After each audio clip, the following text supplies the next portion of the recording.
Hello, everyone. Welcome back. I am, of course, Alan Herrera, and I am the editorial supervisor for the Association of Foreign Press Correspondents in the United States. That is, as always, AFPC-USA. And this is our Foreign Correspondents Talk series, the 2025 edition, wherein I interview foreign journalists about their lives, their careers, and we just touch on a bunch of different aspects.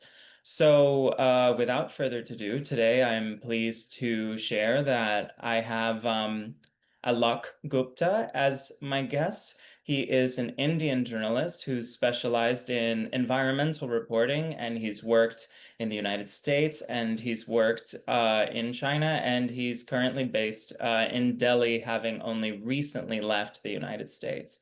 So, Alok, thank you for being here with me today. I sincerely appreciate it. Thank you. And thank you for having me here. Of course, of course. Can you just tell me, how did environmental reporting become your expertise? I think that that is so important given that we are currently living in a time of, a very frightening climate crisis. And while there are wonderful people doing great things to address this issue, we obviously need journalists to impart all of this information. It is such a complex topic. So, what got you into all of this? So I come from Bihar. That's a state in India. And when I was growing up, it was a very poor state. It's doing better now. But as a science student, I would see a big impact of environment on the people, and that escaped the narrative of the mainstream media. So the mighty river Ganges flows just next to my house. It's like 500 meters away. And the regular flooding, uh, pollution of the river, it impacted the farmers and it's impacted the community. And it also led to outbreak of diseases that was never talked about. So while I was growing up in my state, so I thought I should look into it. I should report on it. Someone should report on it. So that's how the inspiration came, and I became a science reporter specializing in environment and climate change. I think that that's fantastic. And can you tell me, what are your favorite kinds of environmental stories to tell? Which ones jump out at you when you are out there doing this work? So that's a difficult question because there are a range of issues right now, and uh, and my focus keeps shifting uh, according to what is happening around me or what is happening around the world.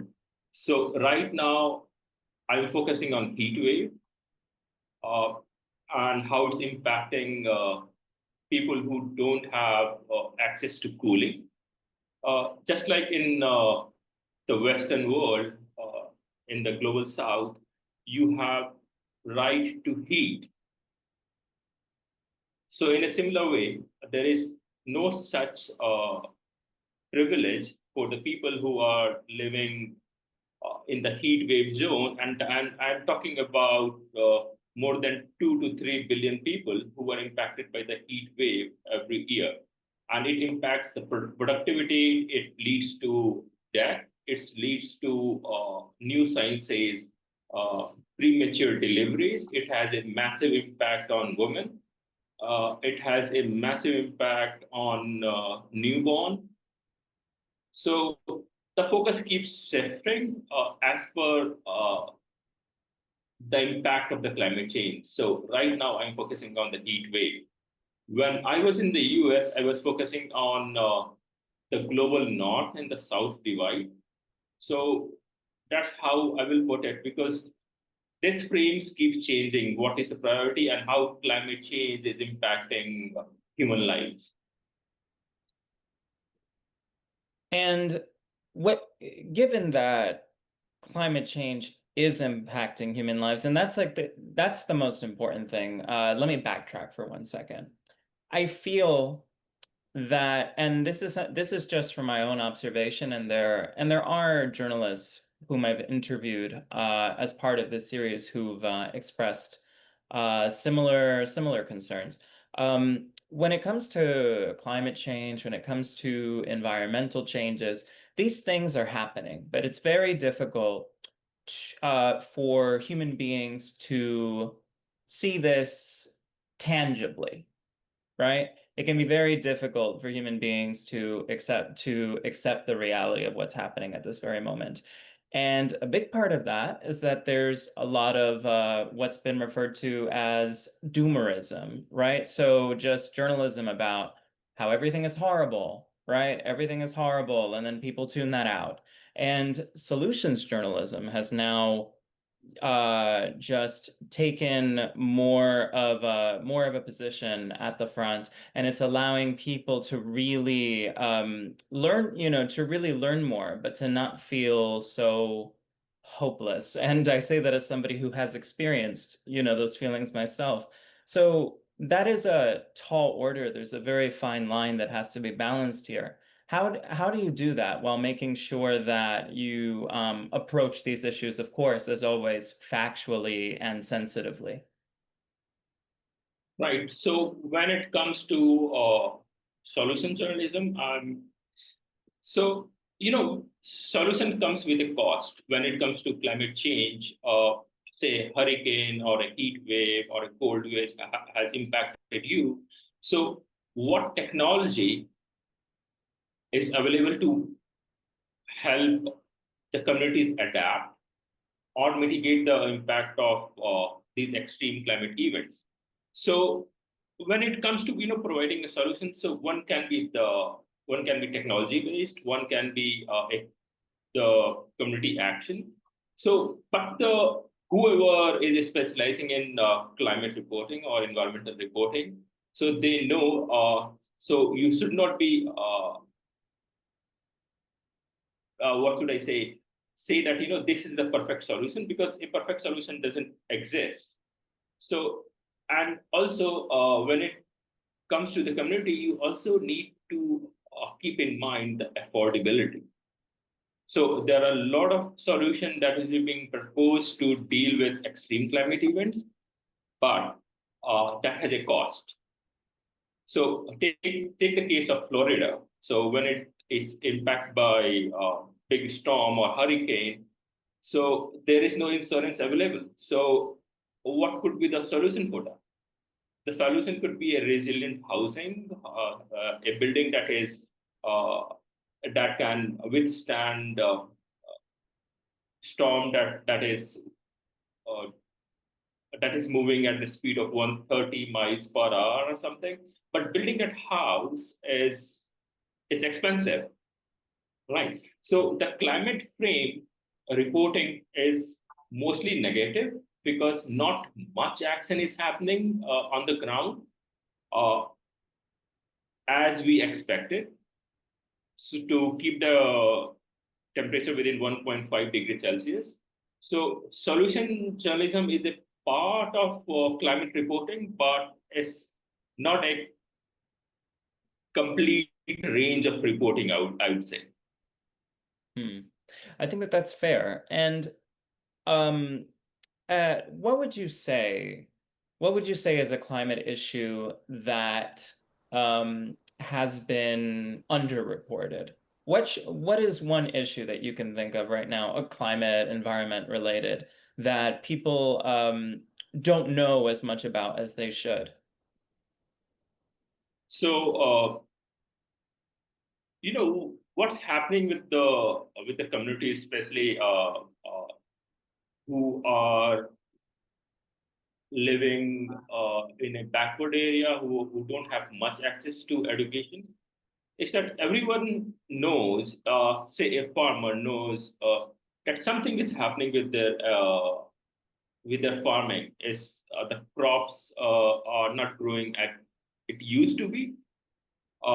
There is some impact that is happening, but they don't know. They don't know the term climate change, but they know that something is wrong. And that is true from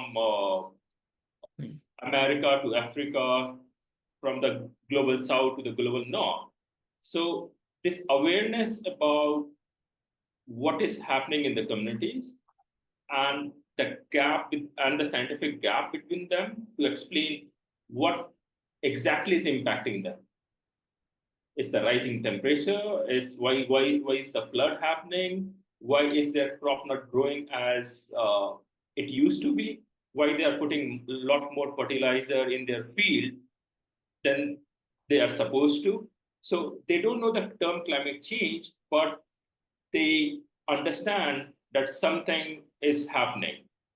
Now, for the second point, there is a big divide in this that is about the global north and the global south divide. So in US and Europe, people know much, they are much more aware about climate change than in, say, in India or in Africa or this part of the world, because this issue has been also politicized. So when you have a storm, when you have floods, when you have extreme weather events, so politicians take solace in saying this is an act of God, so they can't do anything, and the communities believe them. So I would say the knowledge gap and the global north and south divide is playing a big role in, and it's a big barrier for communities to understand how climate change is impacting them.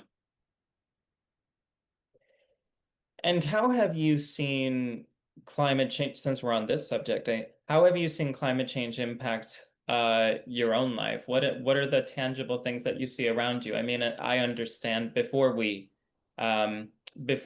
officially started our conversation, I know you were telling me that there is currently a really bad heat wave going on in Delhi, where you've only recently relocated to. Right, it does. I mean, when it comes to for reporters, it's much more tough, and for ground reporters, it's when the temperature is 50 degrees Celsius. That's like the half boiling point. So when you go out in the field, right? So your body is not able to adjust to that heat so quickly, right? So it impacts your productivity. You are sweating so much, you get dehydrated, and there are in India, there are different kind of heat that happens. Right now, it's the dry heat. It's like it's so hot, so it feels like your body is burning, right? And when the monsoon hits, so it's you have the humid heat in which you sweat a lot. So it does impact the productivity, and there are a lot of research and studies on it that shows how rising temperature impact the productivity for people who are working in the field. So personally, it impacts me a lot. So Yes. when I would schedule an interview and I have to travel, so I would try to schedule an interview that is early in the morning or in the evening. Right. And then you say, whoever you are interviewing, you try to make the case that, in the morning you'll be much more free, or in the evening you'll be much more free than your office work, so that we can talk freely. So, I use that kind of excuses so that, I don't have to face afternoon heat. I think that makes perfect sense. And I mean, hearing that just now, just knowing that that has to be a consideration, right? It can be so difficult to navigate. And then it's the kind of thing where I think, wow, this really is our reality in a world that has just been so irreparably, changed by climate change. Not that there aren't, of course, efforts to mitigate it and its impacts, but I mean, even here, I mean, I'm talking to you from New York City, where I've been born and raised, and I moved last year, and and I did this before as well with my prior place where I used to live, and also the one before that, but when I moved in, one of the first things I did before I even looked at the place, I looked at the flood map. You know, I looked at the flood map because I also live on the first floor. You know, something that I'm not too thrilled about for one reason or another. But this is the kind of thing that I think about because, you know, I don't want my safety to be compromised. I don't want, you know, to lose my things, to not have, you know, to not have a home. That is something that you know, on one hand, it's like, oh, okay, common sense. You should know if do I live in an area that's going to flood? But that wasn't even necessarily what came to my mind right away. It was thinking about the ways that I have personally seen the climate change and the way that it's impacted things. The flooding in New York City, and of course, you know, we're a coastal city. We're just the whole city is nothing but a series of islands. Only the Bronx is on the mainland, and the entire city is threatened by rising seas. And summers have only continued to get hotter and, you know, and more humid. So I just wanted to share that because it's really telling not only that you have to consider that just for yourself, but also that in order to do your job as a journalist, it like it couldn't feel more real. Do you know what I'm saying as a Yeah, result of this? I can totally relate to what you're saying about the buildings, and buildings are a major source of carbon emission. Hmm. Bigger the building, and if it is not planned well, so it emits a lot of greenhouse gas because it needs energy for cooling or for heating, and especially in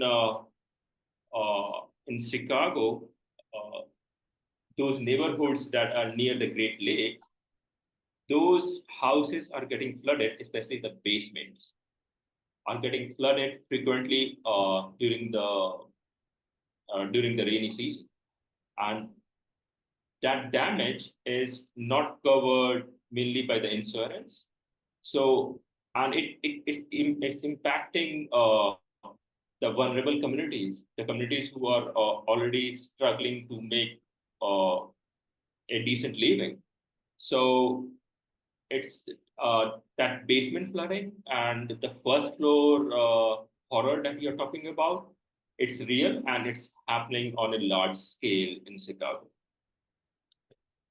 That you see that hearing that that doesn't surprise me. I mean, I uh, I've spent a lot of time, for example, I've spent a lot of time on the beach in New York, obviously, you know, born and raised here, been to the beach countless times. But each time that there's a storm, and it doesn't even have to be, you know, a full-blown horrific hurricane, you just notice that they're stronger, that the risks each year just get higher and higher. And then, you know, we've heard this term, uh, managed retreat, I believe the term is.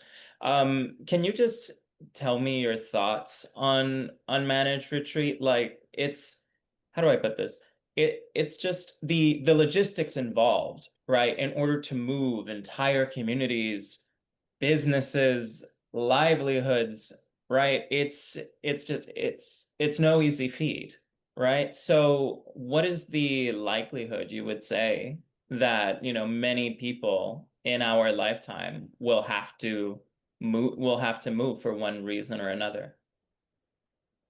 Right. I think you're talking about there are two categories to it, right, for the managed retreat.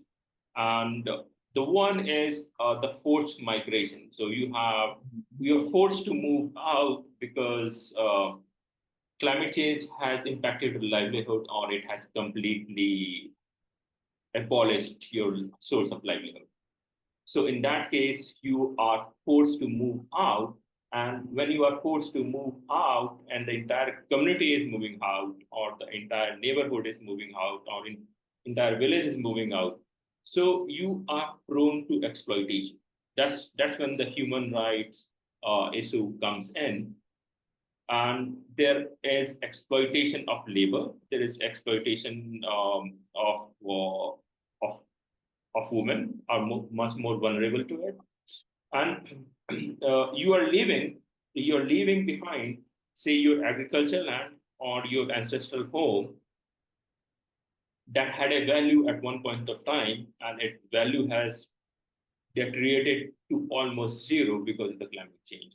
I'm basically talking about the floodplains or the sea level rise, in which the sea is eating up your land, or Yes. or the backwaters that is flowing salt water into your farmland and it's completely destroyed. So your livelihood is gone. So in that case, you are forced to leave your occupation.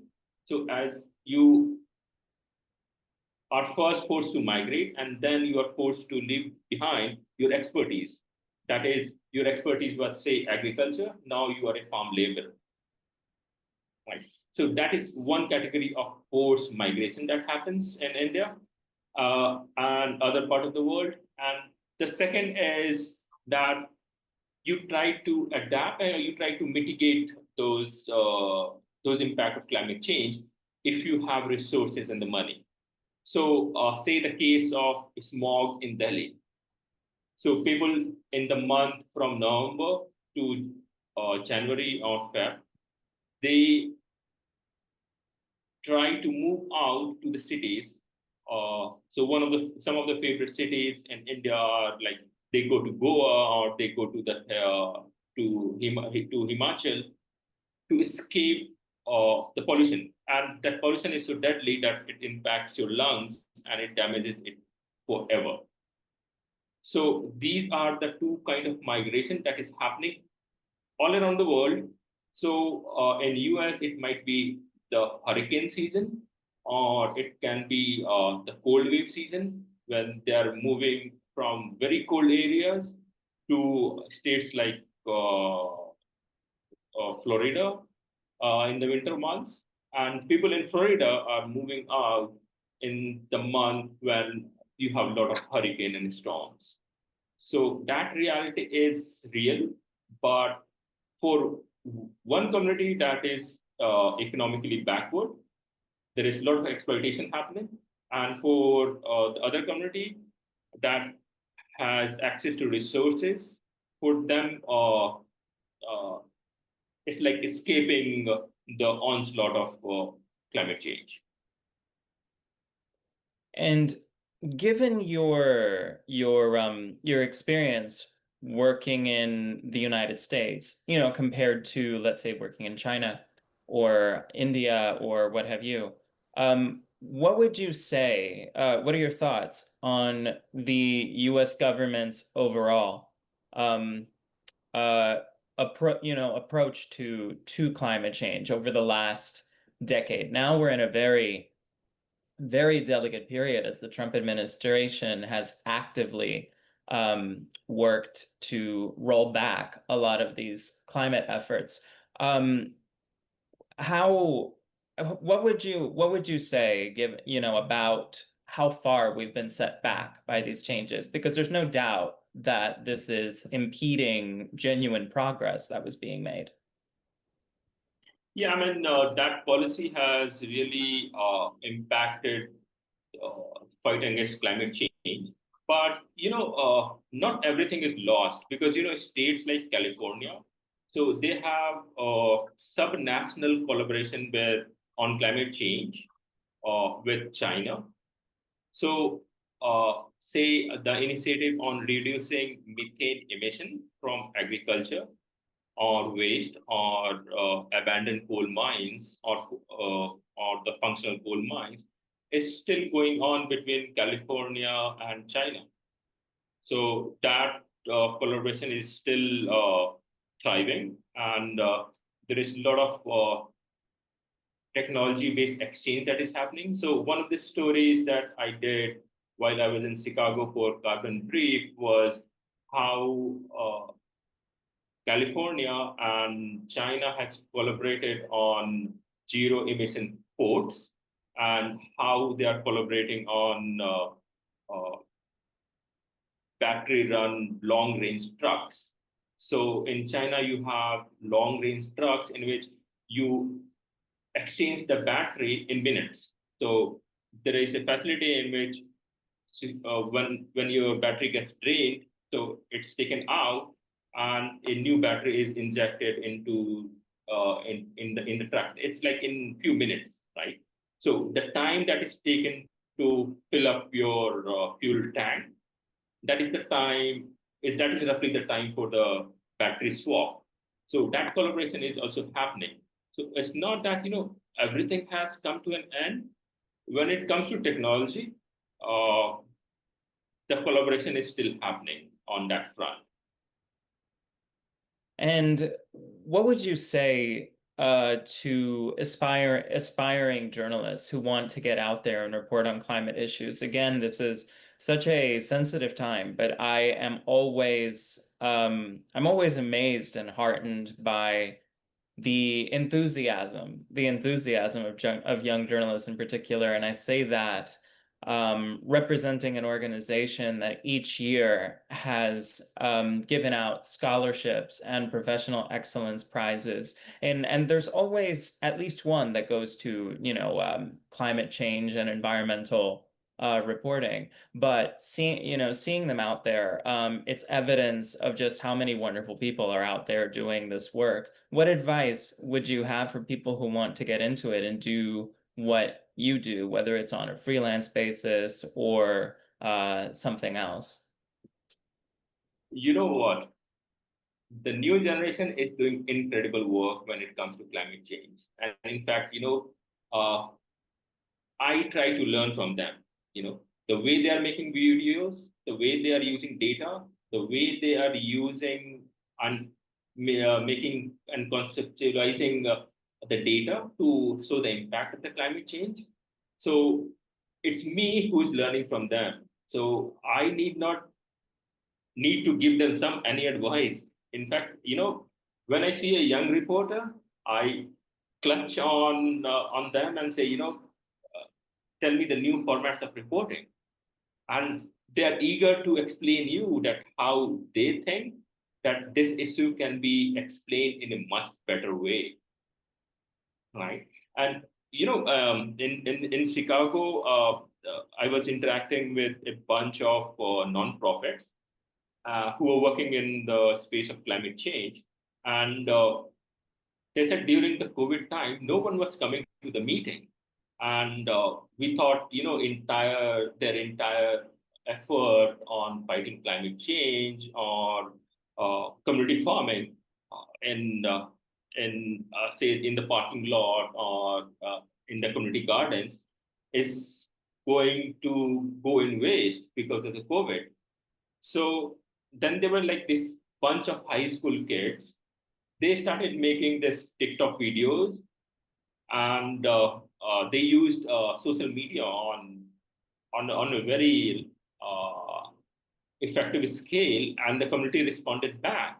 So they provided a solution for the nonprofit and the community engagement, and they said, I mean, you don't have to meet.